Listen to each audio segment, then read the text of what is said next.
No vídeo de hoje nós vamos conversar um pouquinho sobre a segunda parte de O Adolescente, do Fyodor Dostoiévski, seguindo a tradição de lermos os grandes romances desse autor coletivamente por aqui. Caso você ainda não tenha começado a leitura de O Adolescente, eu sugiro que você veja outro vídeo, porque, como eu disse, esse é sobre a segunda parte do romance, então pode ser que eu dê alguns detalhes que estraguem a sua experiência de leitura.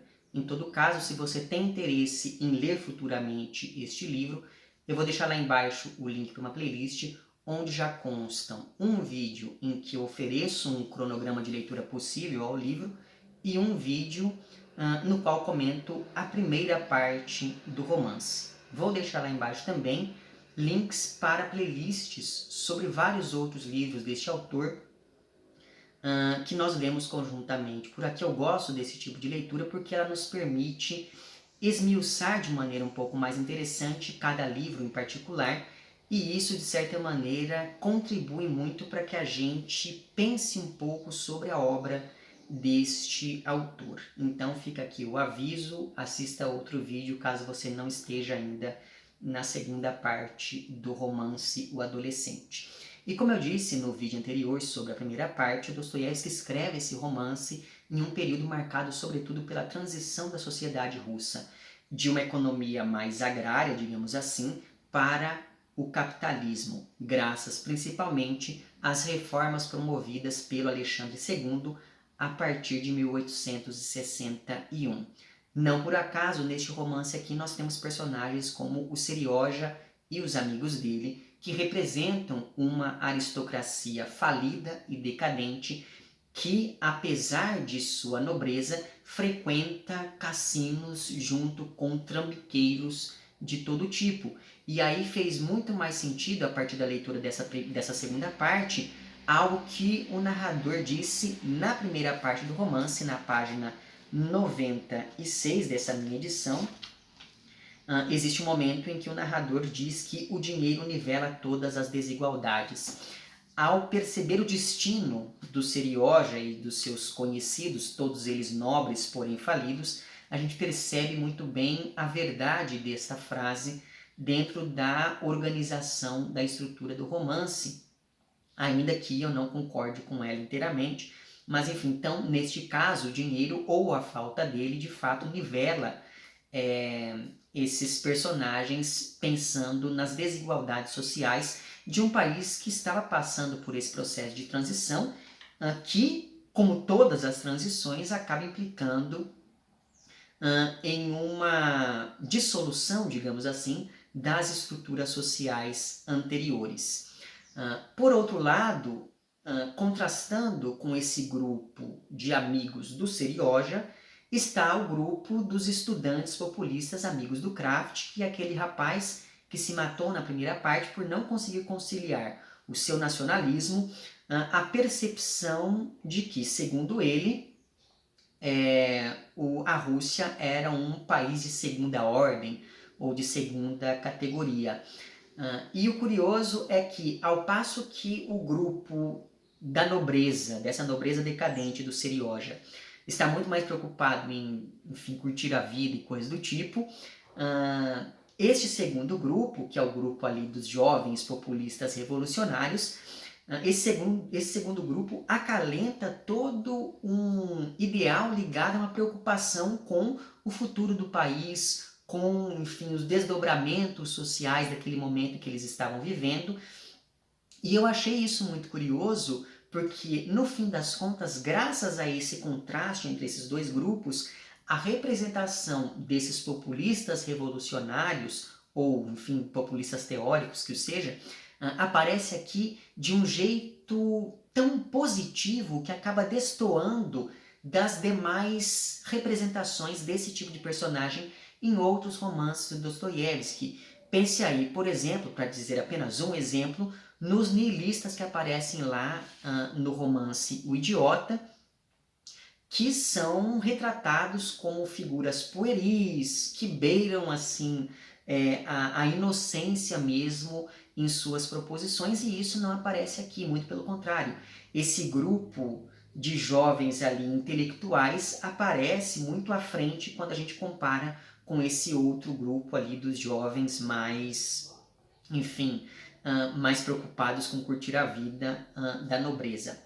Outro elemento que também denuncia essa mudança social induzida pelo capitalismo é a tal ideia acalentada pelo narrador que, apesar de ser muito determinante para as ações dele na primeira parte do romance, acaba ficando de lado nessa segunda, e essa ideia diz respeito a enriquecer o suficiente para não depender de ninguém e assim se isolar do mundo, não só como um modo de dar o troco nas pessoas que humilharam esse narrador durante a sua infância e durante a sua adolescência, por ele ser pobre e filho ilegítimo, mas também essa ideia acaba aparecendo como algo que traduz essa entrada do capitalismo, ou antes de uma mentalidade capitalista na sociedade russa dessa segunda metade do século XIX.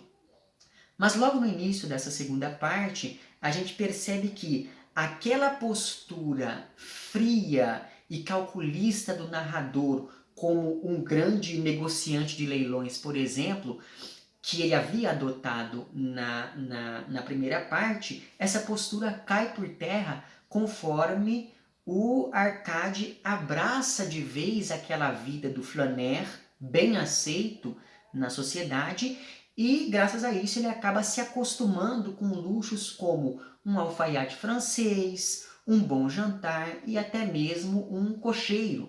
E ao mesmo tempo em que ele se apropria e ele se acostuma com essa vida de luxos, ele também vai aos poucos se afundando em dívidas graças ao seu vício em jogos de azar, tanto que ele chega até a sonhar que está jogando e pensa que isso pode ser um sinal de que ele é um jogador nato, mesmo ele não sendo muito acima da média, digamos assim. E daí existe um trecho na página 327 do romance em que ele diz o seguinte: passei toda aquela noite sonhando com a roleta, com o jogo, com ouro, com cálculos, como se estivesse à mesa de jogo, calculava sem parar alguma coisa, alguma aposta, alguma chance, e isso me oprimiu a noite inteira como um pesadelo. Para dizer a verdade, apesar de todas as impressões extraordinárias que eu experimentava, o ganho no dia anterior na roleta vinha à minha lembrança a cada instante. Eu reprimia o pensamento, mas não conseguia reprimir a impressão e estremecia só de me lembrar. Aquele ganho picou meu coração. Será que era um jogador nato? Na certa nasci ao menos com qualidades de jogador. Até quando escrevo esse relato, gosto de pensar por instantes no jogo. Às vezes me acontece de passar horas a fio sentado em silêncio, com cálculos do jogo na mente e sonhando como tudo transcorre, como aposto e como recolho o ganho. Tenho em mim muitas qualidades diferentes e uma alma intranquila. O fato, então, é que, assim como nos outros grandes romances deste autor, o Dostoiévski está aqui empenhado em mostrar o quão pernicioso pode ser o avanço de uma lógica que, no fim das contas, é a lógica burguesa em uma sociedade que não estava preparada para acolher totalmente essa lógica. E o principal sintoma desse avanço é a dissolução da família. Não só a família do narrador, mas todas as outras famílias que aparecem aqui no romance. Afinal de contas, nós temos aqui a filha que quer interditar o pai, nós temos um senhor idoso que, apesar de estar ali, enfim, meio debilitado, etc., só sabe falar das mocinhas mais novas. Nós temos aqui a mocinha interesseira que vai se casar com esse senhor. Nós temos um sujeito que engravida uma mulher, mas aí propõe casamento para a irmã dela, etc. Então, graças a isso, sem as bases morais que viriam ali dessa estrutura familiar bem definida, esses personagens ficam à deriva e agem muito mais por impulso do que por qualquer outra coisa.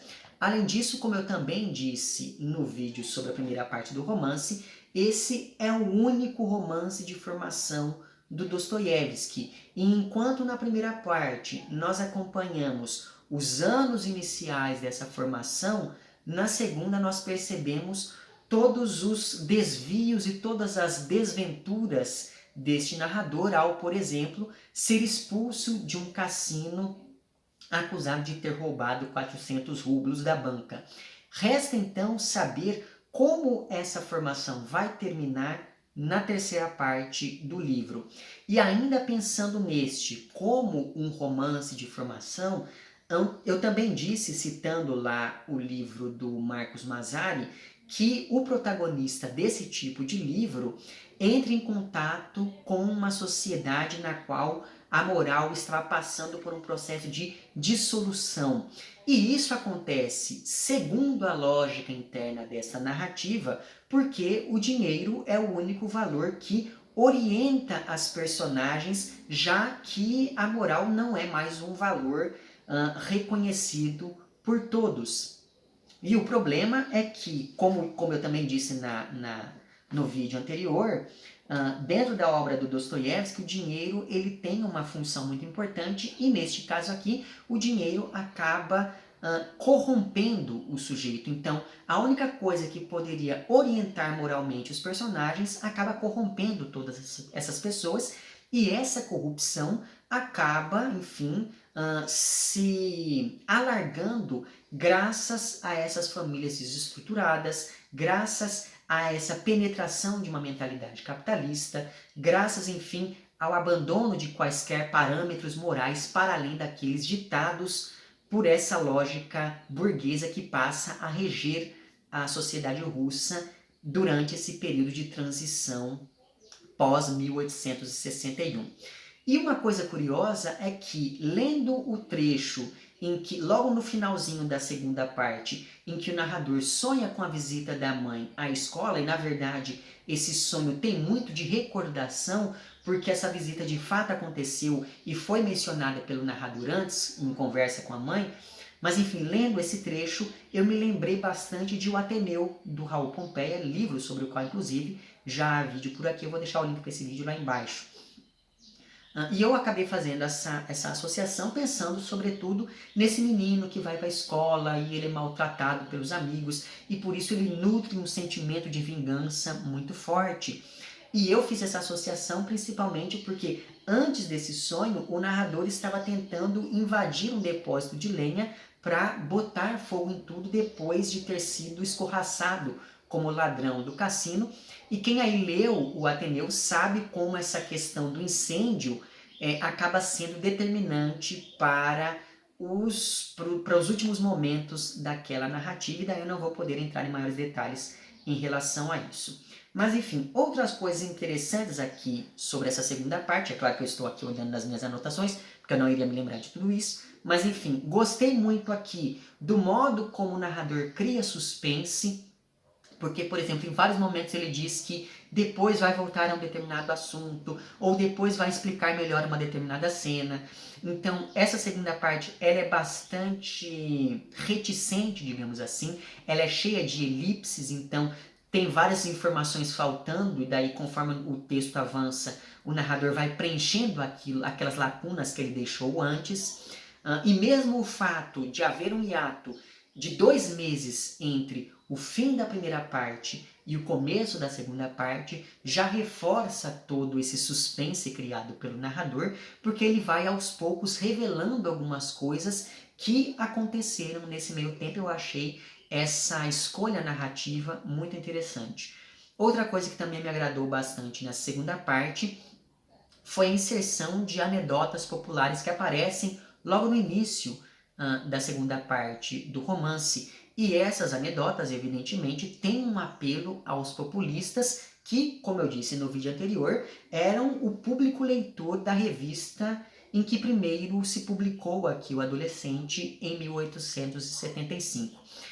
E o terceiro fator que me agradou muito, e enfim, eu fiquei muito feliz mesmo com isso nessa segunda parte, foi o fato de que o Dostoiévski abandonou as convenções que ele havia adotado na primeira parte, convenções essas ligadas principalmente ao romance sentimental, ao romance com algum tipo de engajamento social, etc.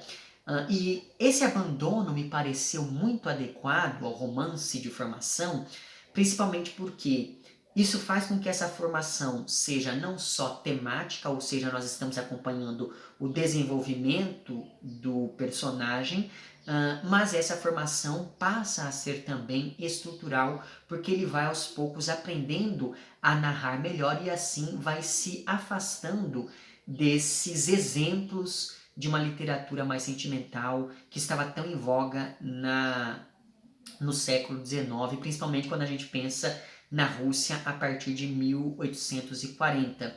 Então, assim como o Arkady personagem está se formando, está aprendendo a viver em sociedade, o Arkady narrador também está aprendendo como contar essa história por conta própria, livre dessas influências externas, digamos assim.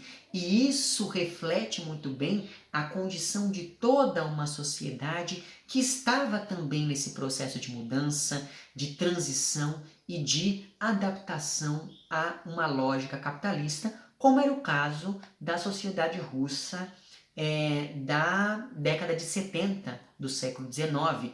E uma coisa muito importante a ser dita é que este romance se passa exatamente neste período ali de final dos anos 60, início dos anos 70, porque existem várias referências históricas que apontam para esse período. E isso não é uma coisa muito comum quando a gente pensa nos grandes romances do Dostoiévski. Ele sempre acaba voltando um pouquinho no tempo para poder justificar as ações dos personagens, e o fato de, enfim, datar este romance nesse período ali de sua publicação, de certa maneira reforça muito bem essa preocupação em retratar o agora do momento em que o livro foi gestado e foi publicado. Pois bem, como eu disse também no vídeo anterior, a primeira parte do livro se dedica basicamente a acompanhar o processo de aproximação entre o Arkady e o Versilov, que é o pai do narrador. E de fato essa aproximação se concretiza efetivamente na segunda parte, graças principalmente às atitudes solícitas e bastante suspeitas do pai, que não queria outra coisa senão enredar o filho para, enfim, forjar ali uma aproximação forçada. Mas o Arkady, como ele é muito inocente, ele não percebe isso, ainda que, pelo menos eu como leitor, já percebi logo de cara que essa aproximação estava muito esquisita, pensando nos antecedentes do Versilov. E apenas lembrando, a condição de filho ilegítimo fez com que o narrador se sentisse incompleto durante toda a sua vida. E é daí que vem não só a idealização que ele acaba fazendo por esse pai, idealização essa que é constantemente frustrada ao longo da primeira parte do romance e na segunda metade da segunda parte também, mas também esse sentimento de incompletude do narrador também dá origem ao sentimento de inferioridade e à problematização da identidade do protagonista, já que o nome dele remonta aos fundadores de Moscou, mas, ironicamente, ele herdou esse sobrenome de um camponês. Então, ele está nessa posição intervalar, e essa posição intervalar acaba fazendo com que ele questione e problematize a própria identidade a todo tempo, principalmente graças ao seu passado ali no internato, que foi um passado bastante traumático. Então, me parece que essa falta do pai, essa ausência do pai, acaba determinando muito do modo como esse personagem se estrutura, e isso vai aparecendo aqui ao longo dessa primeira e da segunda parte do livro. Mas o fato é que, graças a isso, graças a essa aproximação entre o Versilov e o narrador, esse pai cresce ainda mais na segunda parte, e por isso eu continuo achando que ele é, na verdade, o personagem mais interessante e mais complexo mesmo de todo o livro. Interessante porque grande parte dos arcos dramáticos se desenvolve graças ao Versilov, e complexo porque ele é bastante contraditório e não consegue conciliar a sua visão de mundo absolutamente materialista. Por exemplo, o fim do mundo, para ele, vai acontecer graças a uma luta de classes entre banqueiros e mendigos. Então ele não consegue conciliar essa visão de mundo materialista a uma moral que é muito ligada a princípios humanistas que se afastam desse mesmo materialismo dentro da lógica aqui do romance. E diante disso, eu fiquei pensando que talvez ele seja um dos poucos, se não o único personagem dos grandes romances do Dostoiévski que adota uma postura, ou que flerta com uma postura ocidentalista, mas a partir de aspectos bastante positivos ao longo de toda a narrativa. Então, quando eu comecei a pensar sobre isso, esse personagem cresceu ainda mais, pelo menos na minha experiência de leitura. Mas o fato é que, graças a essa contradição filosófica, digamos, o Versilov oscila a todo momento entre polos não só opostos, mas até excludentes em alguns casos. Então, por exemplo, ele era rico e ficou pobre. Ele vive com a Sônia, que é a mãe do narrador, mas ele sente atração pela Caterina, a quem, diga-se de passagem, ele parece amar e odiar ao mesmo tempo. Então, ora ele é um bom pai, ora ele se apresenta como alguém absolutamente ladino. Ora ele diz que é humanamente impossível amar as pessoas como elas são, ora ele ajuda até mesmo ele ajuda a criar até mesmo a filha do sujeito que lhe deu uma bofetada no passado. Ele é negligente e diz que não quer se envolver ativamente na vida dos outros, mas ele tentou ajudar a Olha, que é aquela jovenzinha que se mata graças a essa ajuda, que inclusive foi mal interpretada, porque essa moça desconfiava da bondade alheia depois de ter passado por todo tipo de humilhação desde que ela chegou na cidade grande. E essa história da Olha, ela é um ponto muito interessante do romance e foi bastante explorada ao longo da primeira parte aqui da narrativa. Além disso, o Versilov ele se mostra muito preocupado com os problemas morais de sua época, graças a essa sua contradição filosófica, graças a essa sua, enfim, oscilação comportamental.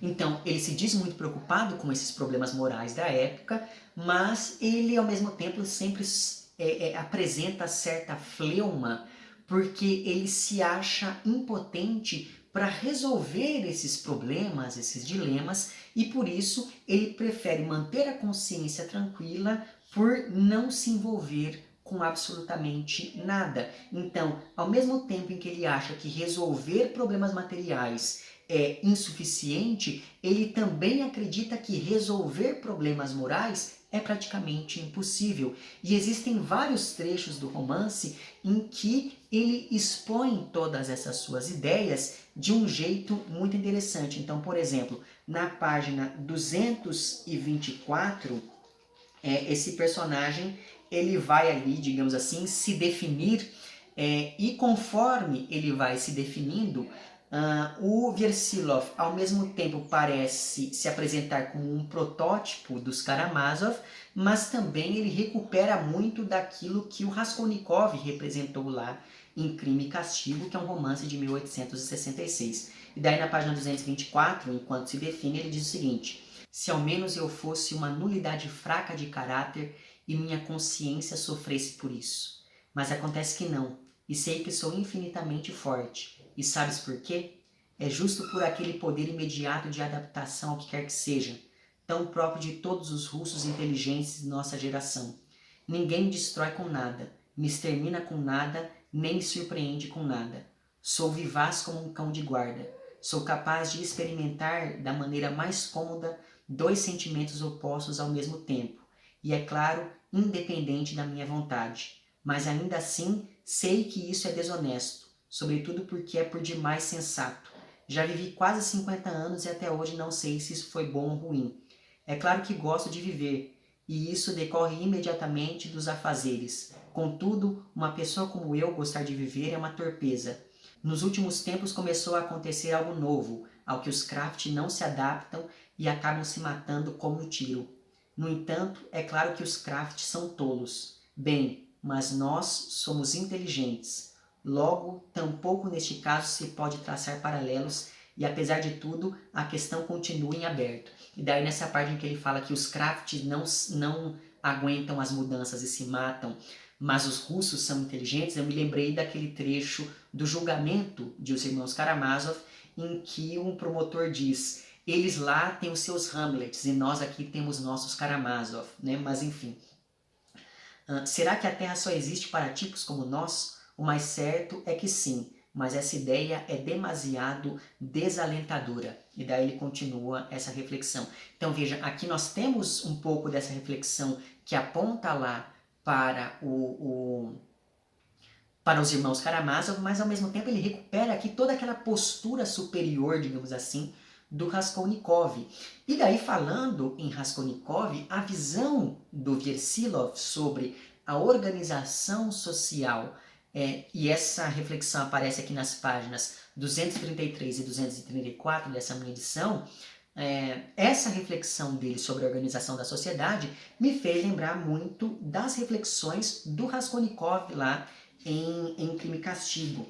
E daí, nesse momento, né, nessas páginas que eu acabei de mencionar, o Versilov ele está conversando ali com o príncipe Serioja, se não me engano, e daí eles estão falando sobre a honra. E o Versilov diz: a palavra honra significa dever. Quando no Estado domina uma casta superior, a terra é forte. Então veja que essa noção da superioridade é muito característica lá do pensamento do Raskolnikov. A casta superior sempre tem sua honra e sua profissão de honra, que pode até ser falsa, mas quase sempre serve como liga e consolida a terra. É útil em termos morais, porém o é mais em termos políticos. No entanto, os escravos, isso é, todos os que não pertencem a essa casta, arcam com o fardo. Para que eles não arquem com o fardo, lhes concedem a igualdade de direitos. Assim se fez em nosso país, e foi ótimo. Mas em todas as experiências de igualamento de direitos, até hoje levadas a cabo em toda parte, na Europa, bem entendido, deu-se uma redução do sentimento de honra, portanto, do sentimento do dever. O egoísmo substituiu a antiga ideia cimentadora e tudo se decompôs na liberdade dos indivíduos. Os libertos, ao ficarem sem o pensamento cimentador, acabaram de tal forma privados de qualquer laço superior que até deixaram de defender a liberdade concedida. Mas o tipo russo de nobreza nunca se pareceu com o europeu.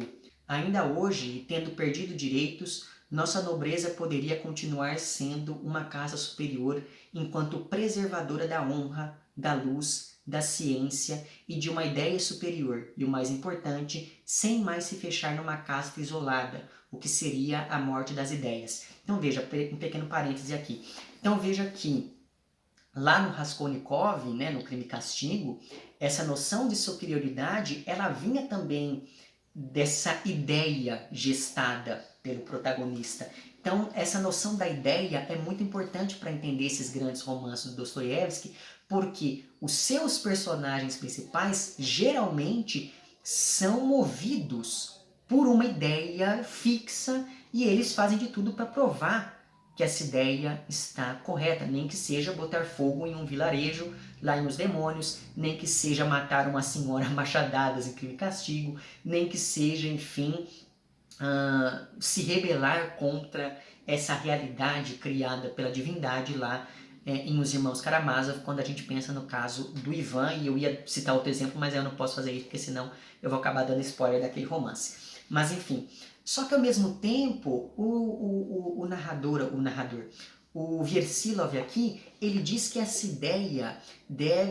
não deve afastar quem a idealiza da sociedade. Então, essa casta superior da nobreza deve ter a ideia, ou seja, deve ser uma casta letrada, mas esse letramento, essa ideia não deve afastar essa casta do resto da sociedade. E isso contradiz muito daquilo que o próprio narrador dizia sobre a sua ideia na primeira parte do romance, porque ele tinha essa ideia justamente para se afastar dos outros. Então achei muito interessante como o Versilov, ao mesmo tempo em que ele recupera toda essa discussão do Raskolnikov e do próprio narrador, ao mesmo tempo que ele faz essa recuperação, ele também apresenta essa mesma ideia como um contraponto.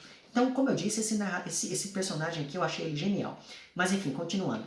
Ao contrário, as portas para a entrada na casta em nosso país já estão abertas há um tempo demasiado longo. Hoje é chegada a hora de abri-las definitivamente.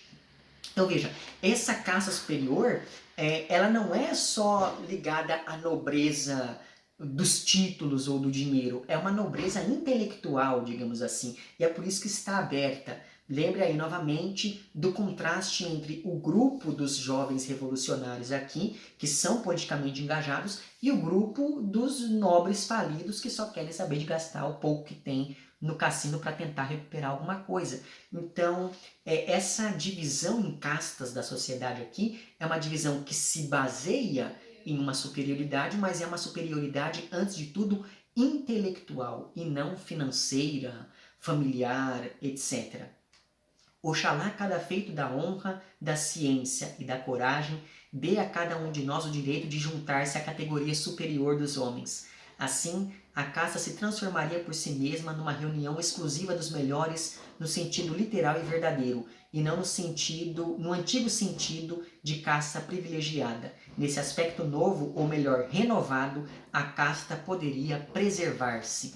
Então, eu achei muito interessante essa reflexão do narrador, e daí, ainda pensando do narrador não, né, no pai do narrador, e ainda pensando nesses momentos em que ele expõe os seus ideais, na página 226, ele está conversando com o filho, né, o Versilov está conversando com o Arkady, e daí o narrador diz: não há nada mais elevado do que ser útil.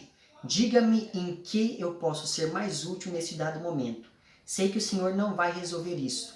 Só estou querendo a sua opinião. O senhor me diga e o que me disser eu farei, juro. Então, em que consiste uma grande ideia? E daí o pai responde: bem, transforma pedras em pães. Eis uma grande ideia. A maior de todas? Não, efetivamente o senhor me mostrou todo um caminho, mas me diga, é a maior de todas? Daí o pai responde: é muito grande, meu amigo, muito grande, mas não é a maior. É grande, porém secundária. E só em dado momento é grande. O homem sacia-se e esquece. Ao contrário, dirá no mesmo instante: pois bem, estou saciado. E agora, o que fazer? A questão permanece eternamente aberta. Então veja, o que o Versilov está mostrando aqui é que uma grande ideia não necessariamente vai render bons frutos, ou pelo menos não vai render frutos imediatamente, porque faz parte da nossa natureza esse descontentamento constante. E daí, por fim, o último trecho que eu gostaria de ler dessas reflexões do Versilov diz respeito ao que ele pensa sobre essa impossibilidade do amor ao próximo diante de uma visão materialista do mundo. E daí na página 228, depois na página 230, ele diz o seguinte: meu amigo, amar as pessoas como são é impossível, e no entanto é necessário, e por isso faz o bem a elas reprimindo os teus sentimentos, apertando o nariz e fechando os olhos. O último é indispensável.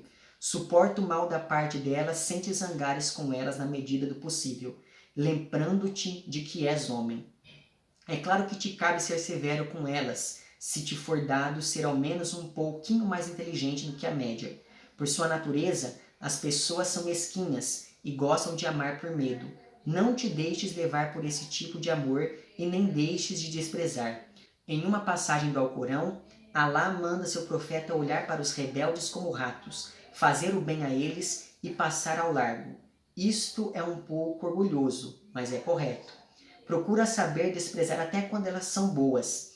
pois o mais das vezes são ao mesmo tempo ruins. Ó, meu querido, eu te digo isso julgando por mim mesmo. Então veja, o critério de julgamento do Versilov não é o outro, é ele mesmo. Ele sabe que como ele tem todas aquelas contradições que eu disse antes, ele acaba abarcando muito bem todas essas diferenças entre as pessoas. E é por isso que uma pessoa, mesmo quando é boa, continua sendo ruim. E daí ele continua.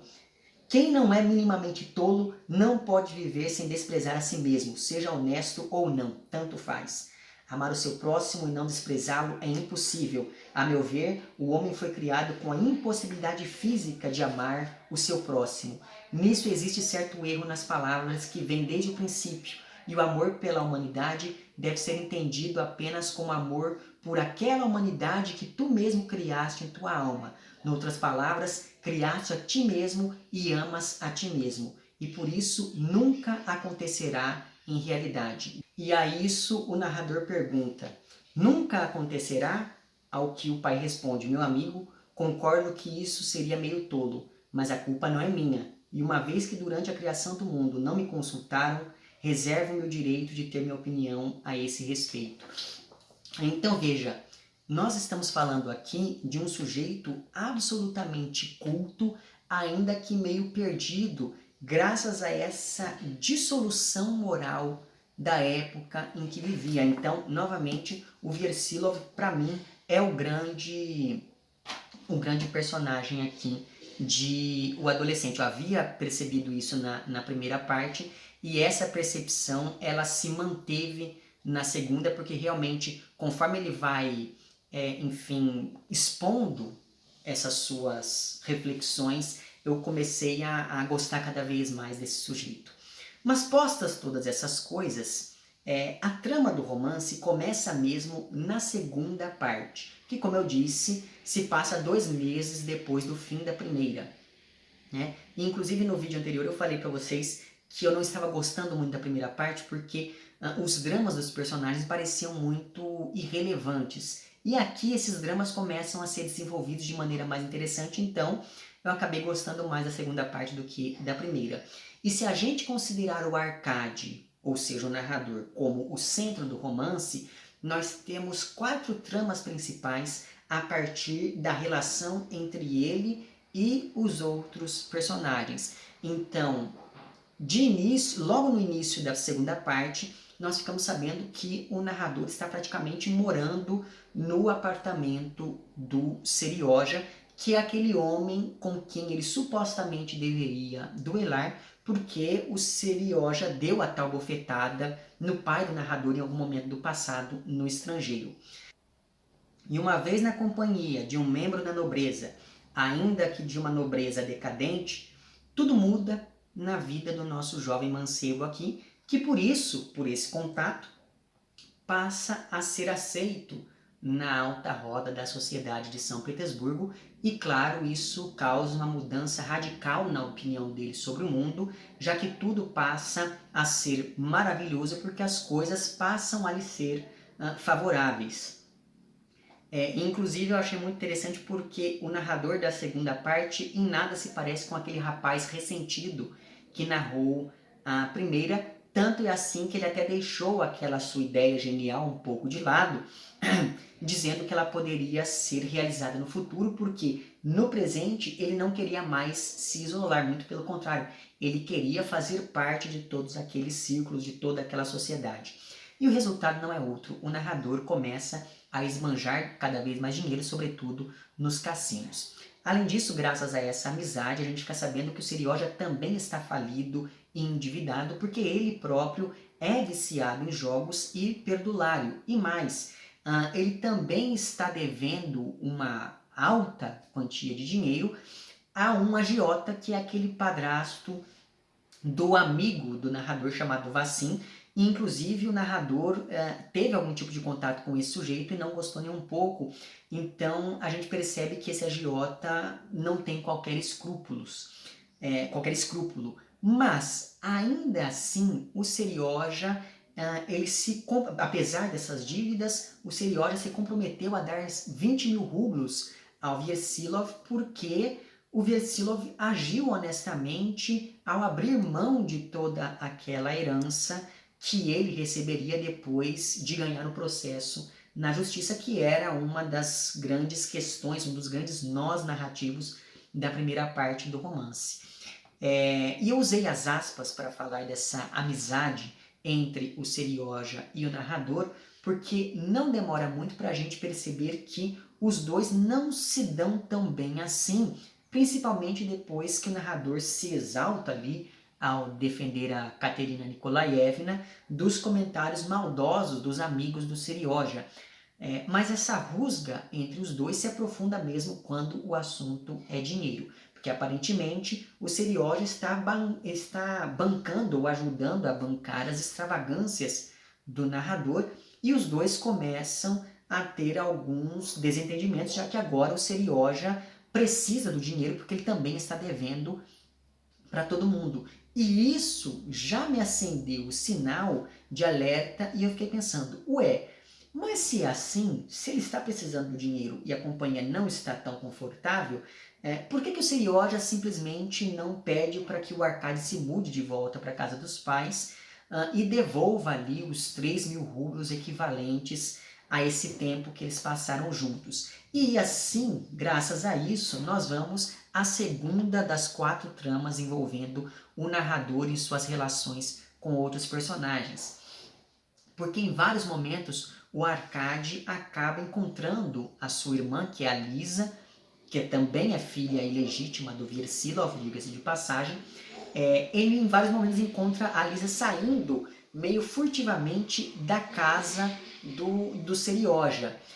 Mas ela sempre diz que, na verdade, ela tinha ido ver a verdadeira dona do apartamento, para você ver como esse rapaz está falido. Ele descende da nobreza, mas agora ele mora ali de favor na casa dessa senhora.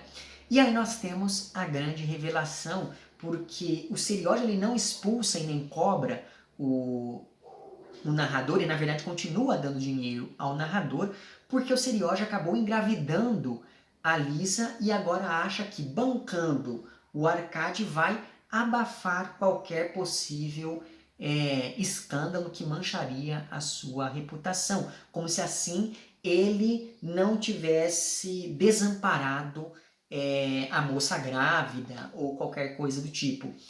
Acontece que o narrador ele não sabia dessa gravidez e quando ele fica sabendo, claro, ele se sente traído pela irmã e pelo amigo. E na verdade, isso é algo muito comum, porque todo mundo em um momento ou em outro acaba enganando, acaba mentindo para o narrador.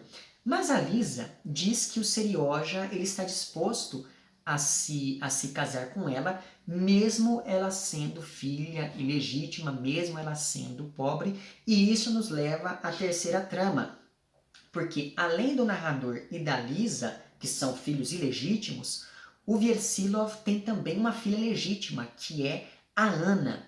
A Anna é fruto do primeiro casamento do Versilov com uma mulher muito mais rica, etc. e tal. Essa Anna, ela é descrita como uma moça não só muito bonita, mas também muito inteligente, e por isso o Serioja quer se casar com ela, mesmo tendo engravidado sua meia-irmã, que é a tal da Lisa.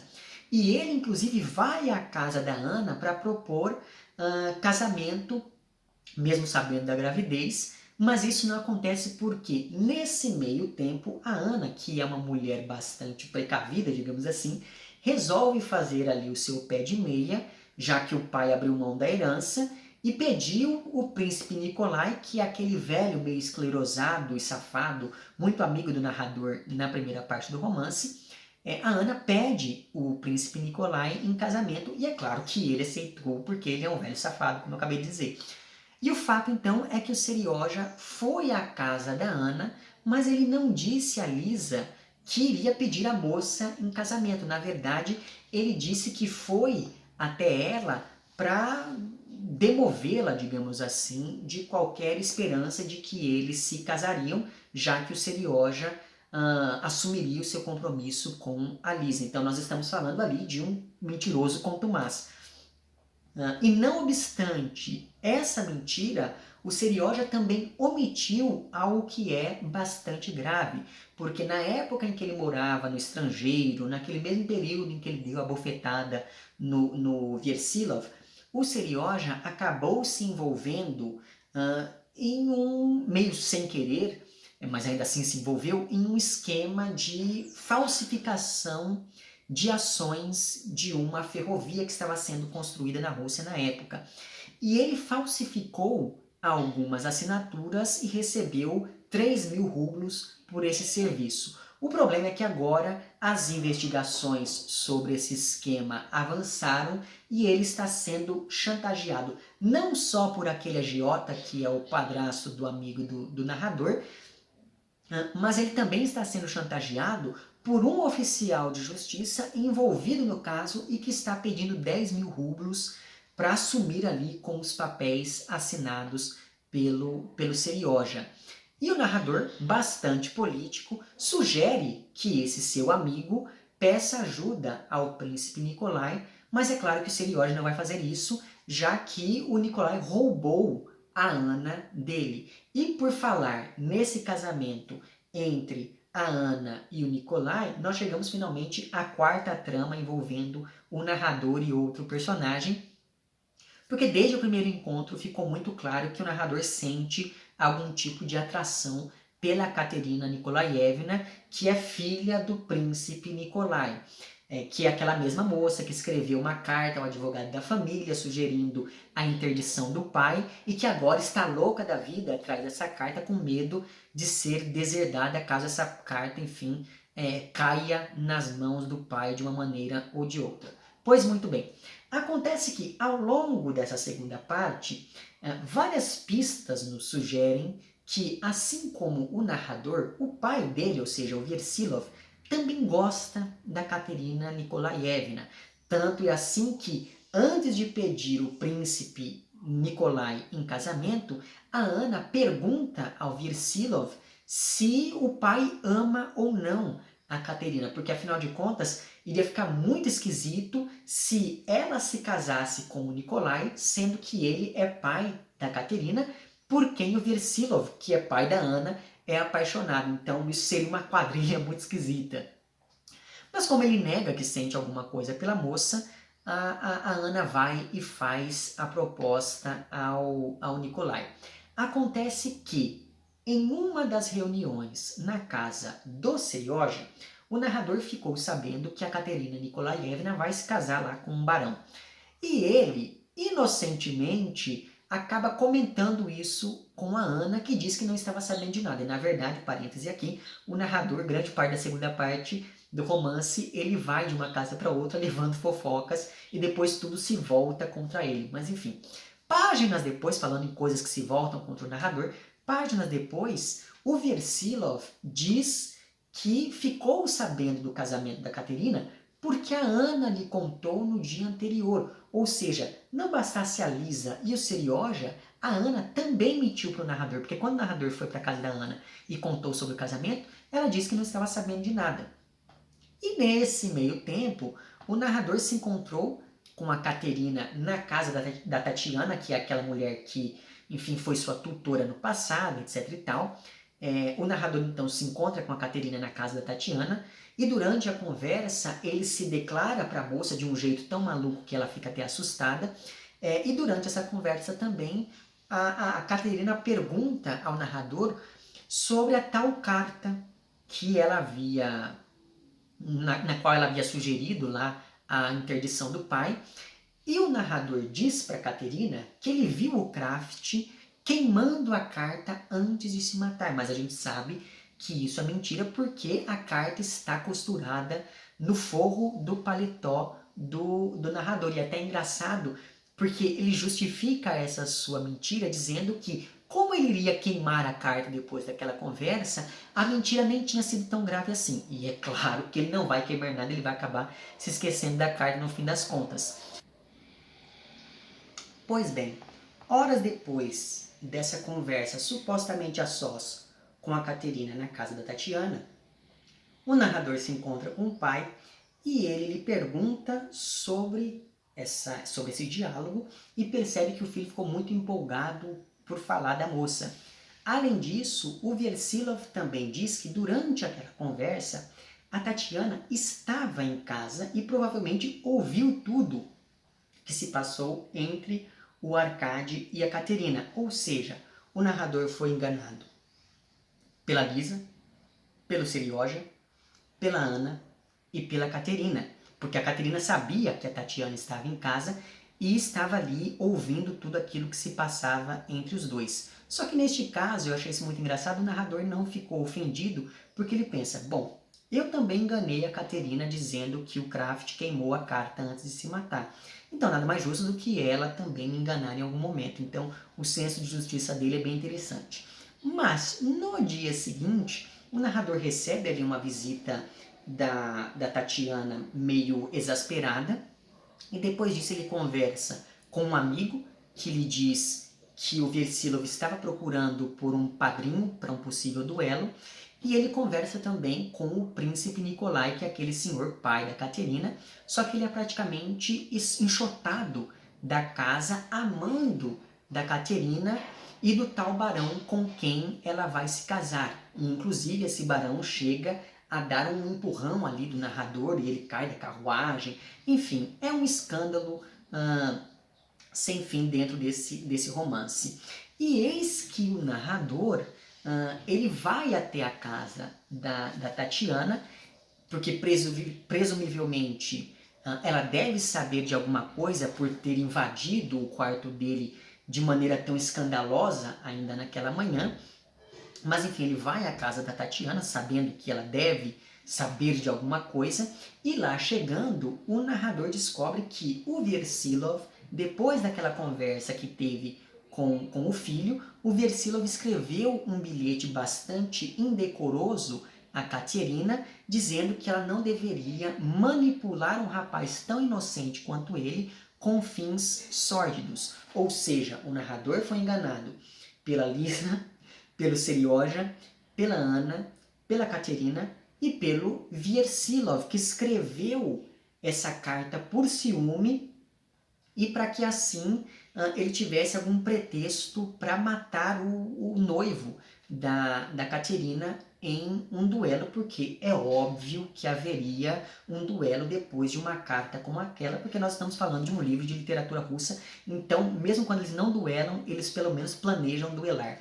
E daí entre as páginas 335 e 336 existe a transcrição dessa carta, ou enfim, desse bilhete que o Versilov escreveu a Katerina Nikolaevna, e daí ele diz o seguinte: a minha cara senhora Katerina Nikolaevna, por mais depravada que a senhora seja, por sua natureza e por sua arte, ainda assim eu pensava que refreasse suas paixões e não atentasse ao menos contra crianças. Mas nem disso a senhora se envergonhou. Faço-a saber que aquele documento do seu conhecimento de certo não foi queimado na chama de uma vela e nunca esteve em poder de Kraft, de modo que, agindo assim, a senhora não ganha nada. Por esta razão, não corrompa em vão um rapazinho. Poupe-o, ele ainda é menor de idade, quase um menino, não atingiu seu desenvolvimento intelectual e físico. Que proveito lhe poderia trazer? Interesso-me por ele, e por isso me arrisco a lhe escrever, mesmo sem contar com êxito. Tenho a honra de preveni-la de que envio simultaneamente uma cópia desse bilhete ao barão Biorin, ou algo do tipo, que é o noivo da Katerina. Então, ele escreve esse bilhete insinuando que a Katerina estava dando em cima do rapaz para recuperar a carta, e envia uma cópia do bilhete para o noivo da Katerina. Então, isso, evidentemente, acabaria em brigas, né? E daí a Tatiana mata a charada logo de cara, quando ela percebe que o narrador não estava sabendo de nada. Ela mata a charada e diz que o Versilov escreveu aquele bilhete por ciúme, porque assim a Katerina se afastaria do Arkady. E como se não bastasse tudo isso, todos esses 4 núcleos dramáticos do romance, como eu disse, o narrador está se afundando no jogo. E aí existem 2 cenas que se passam ali no cassino e que mostram muito bem o comportamento do Arcade, eu fiquei pensando todo o tempo, ué, cadê aquela ideia de economizar, de enriquecer pelo sacrifício, etc, etc. Mas enfim, a descrição do comportamento do narrador nesse cassino é um dos momentos mais interessantes do romance, pelo menos na minha opinião, porque essa descrição mostra muito bem como age um viciado em jogos. Então, quando ele perde, ele acha que estão armando contra ele. Mas aí quando ele ganha, ele começa a apostar cada vez mais, a esbanjar cada vez mais, e ele chega inclusive a oferecer dinheiro até para quem ele não conhece, para que outras pessoas possam jogar também. E é claro que isso deixa todo mundo muito incomodado. Mas o fato é que durante esse seu arrebatamento, o narrador percebe que um sujeito ali roubou parte do dinheiro que ele havia recebido, mas ele não dá muita trela para isso. Só que o problema é que no dia seguinte, quando o narrador volta ao cassino acompanhado pelo Serioja na esperança de conseguirem algum dinheiro para pagar o tal do agiota e assim livrar o Serioja da cadeia, no dia seguinte, aquele mesmo sujeito que roubou parte do dinheiro do narrador o acusa de ter roubado não só o seu dinheiro, mas também o dinheiro do próprio cassino. E é claro que isso gera ali uma confusão dos diabos e o narrador acaba sendo expulso daquele lugar, principalmente porque o Serioja se nega a ajudá-lo quando a turba estava querendo ali atacá-lo, revistá-lo, enfim. Ou seja, o narrador foi enganado pela Lisa, pelo Serioja, pela Caterina, pelo pai e foi traído também pelo Serioja, porque se dizia tão seu amigo. E é claro que depois de todo esse escândalo, o Arcade ele sai vagando pelas ruas meio atormentado porque ele não vê solução nesse seu problema, ele não vê meios de recuperar a sua honra e provar a sua inocência. Porque se ele falasse, ninguém acreditaria, mas ao mesmo tempo ele não poderia ficar calado, ele não poderia fugir, ele não poderia se matar e ele muito menos poderia colocar em prática a sua ideia de enriquecer, porque tudo isso, a partir desse momento, seria visto como indícios de que, de fato, ele era um ladrão. E diante dessa sua percepção, o narrador ele tenta ali escalar o muro de um depósito de lenha, não para tentar botar fogo em tudo, acaba caindo, não consegue, e dorme em um beco. E aqui nós temos talvez uma das cenas que melhor demonstram o amadurecimento do narrador pensando neste como um romance de formação. Porque antes ele havia mencionado que uma vez a mãe foi visitá-lo no internato, mas ele a tratou mal por vergonha ali dos amigos e acabou agindo com ela da mesma forma como os outros meninos agiam com ele, ou seja, menosprezando por ser pobre. Então, quando o narrador sonha com tudo isso, é como se ele estivesse superando todo aquele trauma que ele associou à escola ao revisitar esse momento ali tão fundamental da relação entre ele e a mãe. Coincidentemente, quando ele acorda, o narrador se encontra com o Lambert, que é um dos meninos que o agrediam na escola. O Lambert, então, acolhe esse amigo, leva ele ali para sua casa, tira o rapaz da sarjeta, e aí acontece uma cena que ela é bastante enevoada, digamos assim, porque o narrador estava meio delirando de febre. Mas a gente percebe que o tal Lambert falou alguma coisa e ele se aproximou ali do narrador e depois foi embora furtivamente. Né? E isso tudo, enfim, é descrito de uma maneira um pouco curiosa, mas chama a atenção que, mesmo estando delirante, o narrador desconfiou da atitude do amigo, então me parece que a gente tem que tomar ali um certo cuidado com esse tal desse Lambert. Mas o fato é que, horas depois, quando finalmente consegue voltar para a casa dos pais, o narrador acaba ficando 9 dias doente e delirando, mas ele se lembra vagamente, primeiro, que a confusão do cassino se resolveu e o dono o inocentou publicamente, e segundo, ele fica sabendo que o Serioja escreveu uma confissão sobre o seu envolvimento com o crime de falsificação. O Serioja disse a verdade a Lisa sobre a sua intenção com a Ana e depois disso ele acabou sendo preso. E é exatamente com essa notícia que se encerra a segunda parte aqui de O Adolescente. Não sei se você percebe, mas eu estou muito mais empolgado com o fim dessa segunda parte do que estive com o fim da primeira. Vamos ver agora como toda essa trama se resolverá na terceira e última parte do romance, sobre a qual falaremos daqui a 15 dias, certo? É isso então. Se você tiver algo a acrescentar, deixe lá embaixo nos comentários. Vemo-nos nos próximos vídeos e um amplex.